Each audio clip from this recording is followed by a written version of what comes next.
It's time for your weekly update on all the hot launches, news and exclusive scoops on 4 wheels and 2.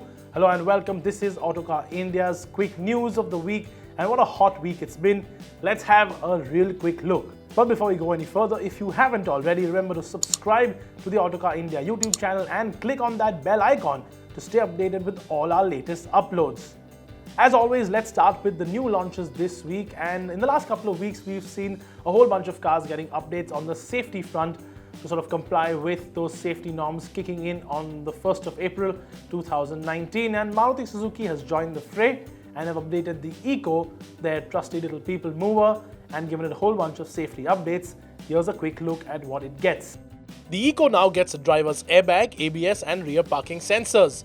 All versions of the Maruti Suzuki Eco will also feature a driver and front passenger seatbelt reminder, as well as a speed alert sensor that alerts the driver by means of a series of beeps when speeds exceed 80 km per hour. Prices have been increased by 400 to 23,000 rupees depending on the variant.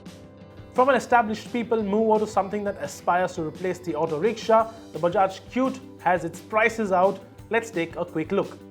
Bajaj has priced its quadricycle, the Cute, from 2,63,000 rupees ex-showroom Delhi. The CNG variants cost 20,000 rupees more at 2,83,000 rupees. The Bajaj Cute can be registered for commercial use in 20 states in India and for private use in 15, but more states will be added soon. Powered by a 216cc engine, the Cute makes 11 horsepower and has a top speed of 70 km per hour.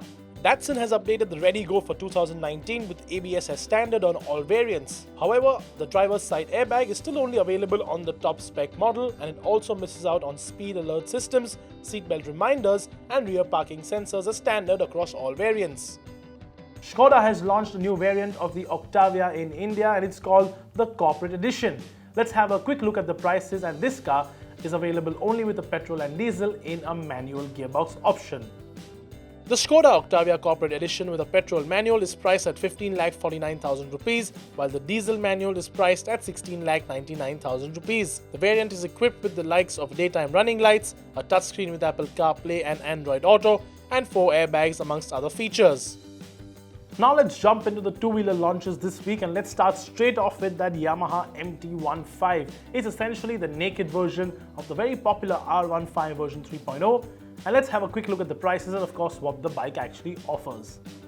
Priced at 1,36,000 rupees, the MT15 shares the mechanical bits of the R15 with its 149cc liquid-cooled engine making 19.3 horsepower. It also gets a 6-speed manual gearbox. That said, the MT15 gets only a single-channel ABS as compared to a dual-channel ABS, which of course is safer. From one naked street bike to another, although this one is on a slightly different spectrum of things when it comes to prices and is a limited edition with only 5 allocated for India. It's the new MV Agusta Brutale 800RR America Special. Priced at 18,73,000 rupees, the MV Agusta Brutale 800RR America is essentially a special edition of the standard Brutale 800 and gets a very unique red, white and blue livery. Under the skin, it is still mechanically the same as the standard version, but MV Agusta will offer a special certificate of authenticity for the motorcycle, perfect for collectors. And in other two-wheeler news, you can now officially buy a set of alloy wheels from Royal Enfield as an official accessory for a Royal Enfield Classic, and for the Thunderbird, check out what they offer. Priced at 11,000 rupees with installation and taxes, the machined alloy wheels have been made by Royal Enfield for its bikes and are a direct upgrade for the wire wheels. They also come with a 2-year manufacturer warranty. So that's all the auto launches done for this week. Let's move on to more general news, and let's start with that Toyota-Suzuki partnership. Now we already know that Toyota will give the Corolla Altis to Suzuki to rebadge as a Suzuki and sell out of Suzuki showrooms, and Suzuki on the other hand will give them the Baleno and the Vitara Brezza. But we've got even more developments on that front. Here's what we know. As per a joint release from the car makers, Maruti Suzuki will supply the Ciaz midsize sedan and the Ertiga MPV to Toyota in India and in Africa. While there's no timeline as to when the Toyota versions of the Maruti models will go on sale, the car makers have confirmed that Toyota's version of the Maruti Suzuki Vitara Brezza will be manufactured at the Toyota Kirloskar plant in Bidadi, Karnataka from 2022.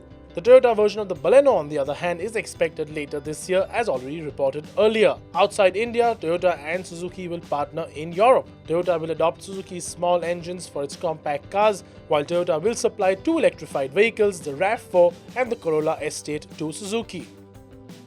Toyota and Suzuki aren't the only two automakers looking for global synergy. There's also news of two other big automakers coming together very soon. Well, it's Peugeot Citroën of PSA and the Fiat Chrysler Automobiles Group or FCA that could come together in a joint venture. Here's what we know so far. One of the main shareholders of the PSA group, the Peugeot family, are reportedly open to support an acquisition or merger with Fiat Chrysler Automobiles or FCA. The Peugeot family's support of the move comes due to the success of PSA Group's purchase of Vauxhall Opel a few years ago. PSA will also soon be launching Peugeot in the United States, and a merger with FCA will give them great access to nationwide infrastructure. Moving on to more general news, BMW has announced that the 3 Series Gran Turismo, which is of course on sale currently on the current generation 3 Series, will not be a model that continues on the next generation, the new generation 3 Series, which of course is codenamed the G20. It's of course a fastback model which has a more focus on comfort as opposed to the traditional focus on driver performance and driver dynamics as most BMWs do.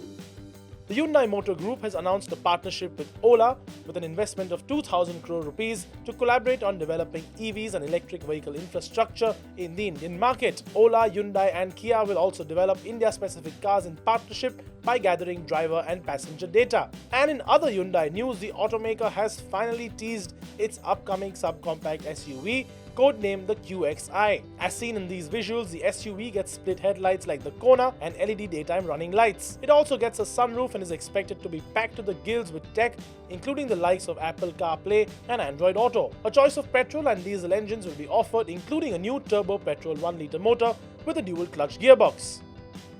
And finally, some Tesla news. Now, Elon Musk is known for making his opinions known on Twitter completely unfiltered, and more often than not, his tweets do end up making headlines. And in one such tweet, he has mentioned that he's looking to make an Indian entry with Tesla very soon.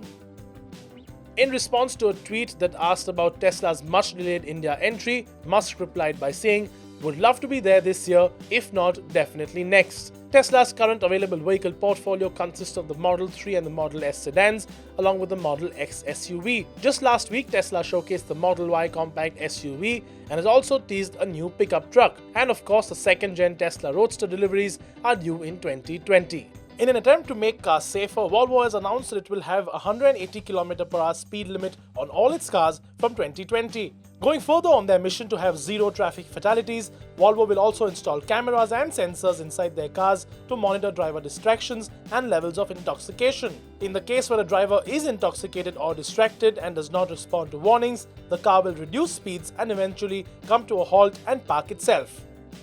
So there you have it, all the latest auto news, launches and exclusive snippets from the auto industry right here. How do you like our little segment? Do let us know in the comments below, and we will see you next week. Thank you so much for watching.